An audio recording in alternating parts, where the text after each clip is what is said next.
Welcome to online education for divine life international school. आज हम बात करने वाले हैं chapter 1 creating HTML form and using composer के बारे में। अब एचटीएमएल के बारे में आप लोगों ने चैप्टर स्टैंडर्ड 8 में 10th में आपने पढ़ा होगा, तो यही चीज़ आपके सामने वापस रिपीट हो रही है चैप्टर 12 में। बट हमको क्या करना पड़ता था कि चैप्टर स्टैंडर्ड 8 या 10 में हमको क्या करना पड़ता था कि एचटीएमएल के अंदर उसके टैग याद रखने पड़ते थे। बट इसमें ऐसा नहीं है। ये कंपोजर बेसिस जो है एक सॉफ्टवेयर है कि जिसके माध्यम से हम एचटीएमएल कोडिंग को जो है डायरेक्टली डेवलप कर सकते हैं। वो कैसे? आप कोई भी डेवलपिंग या क्रिएशंस करते हो तो ऑटो सिस्टम में वो चीज़ जो है वो टैग में कन्वर्ट हो जाती है। तो यही चीज़ हमको समझनी है। इसके 3 स्टेप्स है जो आपके सामने मैं प्रेजेंट कर रहा हूँ।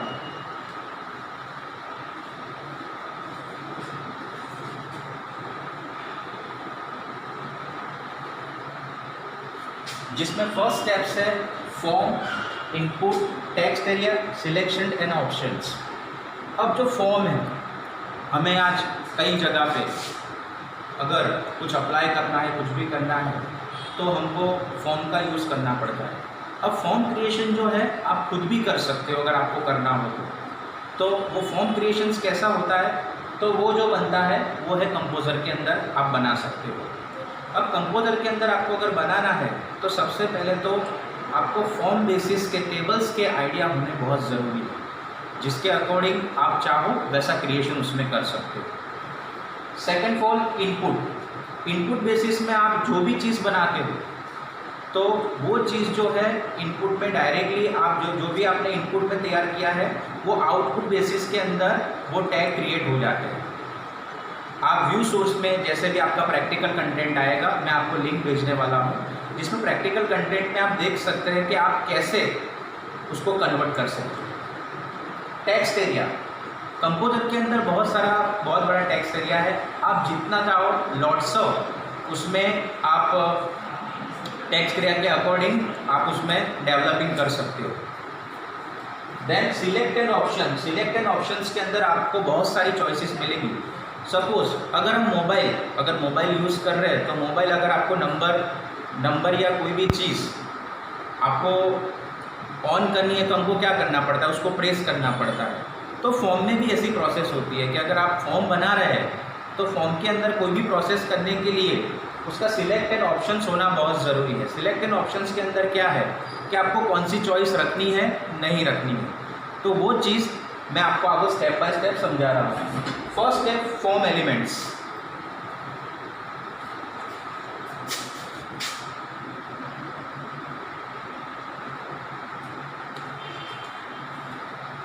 अब हमारी बात है फॉर्म एलिमेंट्स, जिसको घटक, हिंदी में उसको घटक कह सकते हैं। अब फॉर्म का जो घटक यानी इंग्लिश में हम उसको फॉर्म एलिमेंट्स कहेंगे। तो एलिमेंट्स के अंदर क्या होता है, तो एलिमेंट्स के अंदर जैसे आपको मैंने पहले ही बात किया था कि एचटीएमएल के अंदर आप फॉर्म बना रहे तो आपको सबसे पहले इंपॉर्टेंट ज़रूरी है कि आपको उसका टैग आना चाहिए। बट अगर टैग नहीं आता है तो डायरेक्टली आप क्रिएशंस करते हो तो ऑटो सिस्टम में वो चीज़ आपके सामने क्रिएट हो जाती है। But form action register dot HTML method and post, अब इसके अंदर जो चीज़ है आप बना रहे हो तो कंपोजर बेसिस के अंदर वो चीज़ डेवलप हो जाती है। डेवलप होने के बाद उसको गेट करके पोस्ट किया जाता है। तो पोस्ट करने के लिए सबसे पहले आपको जो है उसका हेडिंग पेज तैयार करना ज़रूरी है। हेडिंग इसके बाद यहाँ पे जो डॉट्स दिखाए गए, यानी डॉट्स के अंदर क्या है कि कोई भी आपको अगर उसमें इंफॉर्मेशन ऐड करनी है तो आप उसमें इंफॉर्मेशन आप ऐड कर सकते हो। इनपुट एलिमेंट्स के अंदर क्या होगा, आप जो भी डेवलपिंग करोगे वो डेवलपिंग ऑटो सिस्टम में टैग में कन्वर्ट हो जाता है।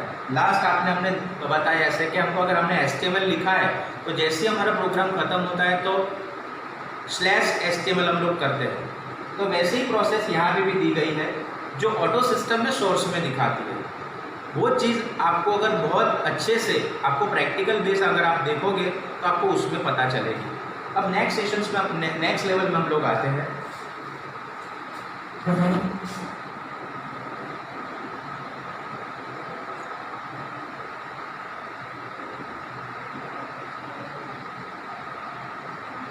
यहाँ पे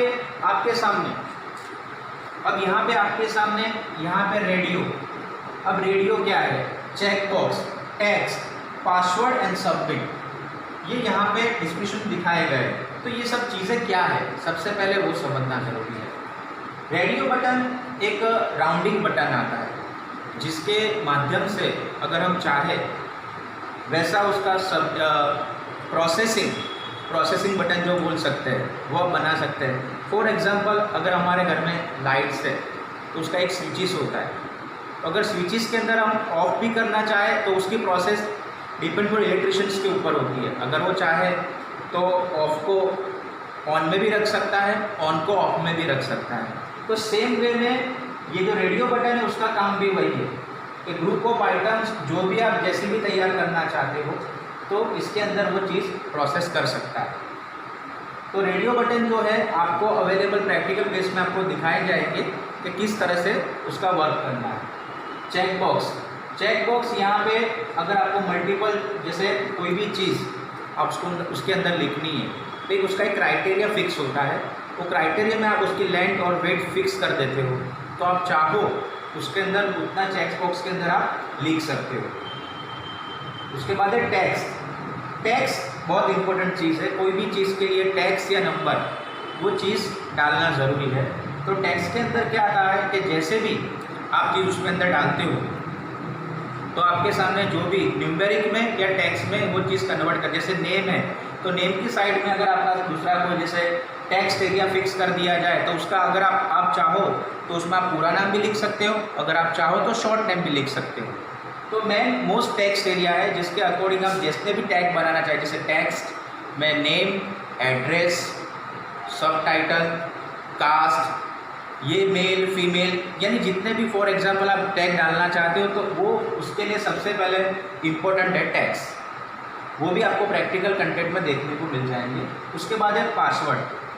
कोई भी फॉर्म अगर कॉन्फिशियली रखा जाता है, क्योंकि अगर आपका फॉर्म कहीं आप भेज रहे हो, आप अगर आप खुद का भी कुछ वेब पेज बना रहे हो तो उसकी कॉपी, उसका सोर्स जान के भी कोई भी उसकी कॉपी कर सकता है। तो इसके लिए एक पासवर्ड प्रोटेक्शन भी दिया जाता है। तो पासवर्ड प्रोटेक्शन की मदद से हम हमारे वेब पेज को जो है वो सीक्रेट भी रख सकते हैं।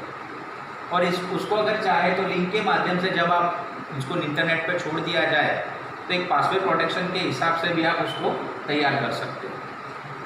उसके बाद है सबमिट बटन। जैसे ही आपकी फॉर्म की प्रोसेस पूरी हो जाती है तो सबमिट बटन की जो लिंक है URL के साथ ऐड हो जाती है, जिससे आप सबमिट बटन क्लिक करते हो तो आपका फॉर्म जो है वो वेब ब्राउज़र की प्रोसेस के अंदर पूरा पहुंच जाता है।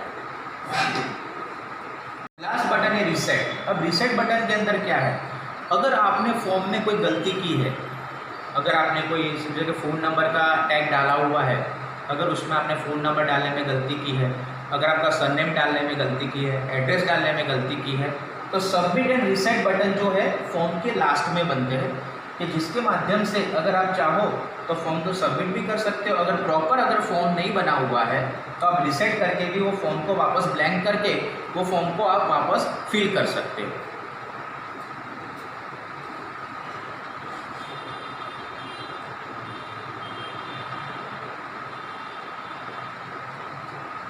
अब यहाँ पे आप देखने को मिलेगा टेक्स्ट एरिया एलिमेंट्स। जैसे मैंने आपको आगे समझाया वैसे कि कोई भी चीज़ अगर आप बना देते हो तो वो पूरा प्रॉपर, जैसे आप लोगों ने 8-9 में जैसे मैंने टेबल बनाने के लिए बोला होगा या फिर आपको कॉम्पो बनाने के लिए कहा होगा, तो आप डायरेक्टली जैसे वेब पेज में बनाते हो तो टेक्स्ट एरिया की प्रोसेस से वो आप पूरा जो टेक्स्ट एरिया का लेवल्स लेके स्टेप बाय स्टेप वो चीज़ आप बना सकते हो और उसमें डाल सकते हो।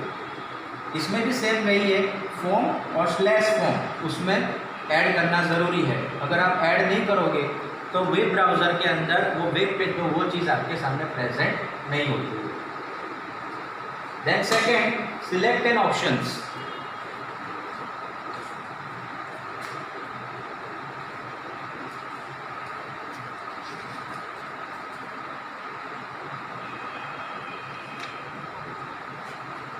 अब सिलेक्ट एन ऑप्शंस के अंदर क्या है, अब सिलेक्ट एन ऑप्शंस के अंदर सपोज आपको कोई फॉर्म में, जैसे आपने फॉर्म देखे होंगे, अगर आप कॉलेज में चले जाते हैं या फिर आपके बड़े भाई बहन अगर कहीं कॉलेज में जाते हैं तो वो लोग एक अपनी सिटी फिक्स करते हैं। जैसे उनको अहमदाबाद में एडमिशन नहीं मिला, अगर उनको बड़ौदा में एडमिशन मिल रहा है या फिर राजस्थान में एडमिशन मिल रहा है अदर स्टेट में, तो अब ये जो सिलेक्ट एंड ऑप्शंस के अंदर एक टैग रेडी होता है जिसके अंदर आप डाल के डिफरेंट सिटीज़ है या डिफरेंट सिटीज़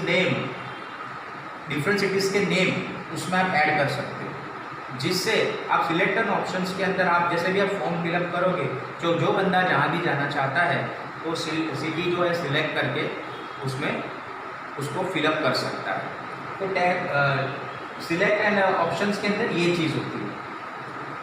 बहुत सारी जो भी सिटीज़ है इसके अंदर आप लोग ऐड कर सकते हो। ऐसा नहीं है कि खाली सिटी, अदर कोई भी जो भी आप टैग बनाना चाहते हो तो इसके अंदर आप क्रिएट कर सकते हो।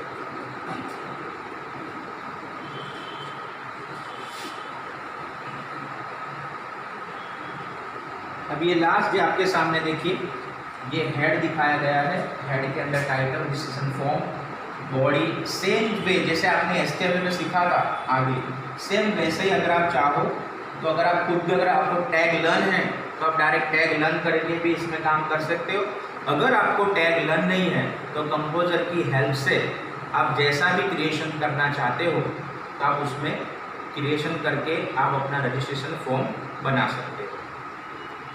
मैं आपको एक रजिस्ट्रेशन फॉर्म का एक पिक दिखाना चाहता हूँ कि जैसे भी आप डेवलप करोगे तो वो चीज़ कैसी बनेगी।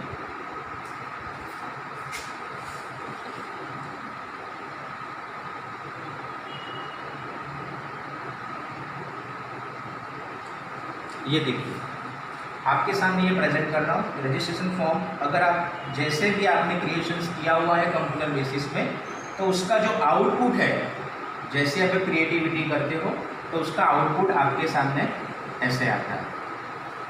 तो ये चीज़ आपको प्रैक्टिकल में भी जानने को मिलेगी।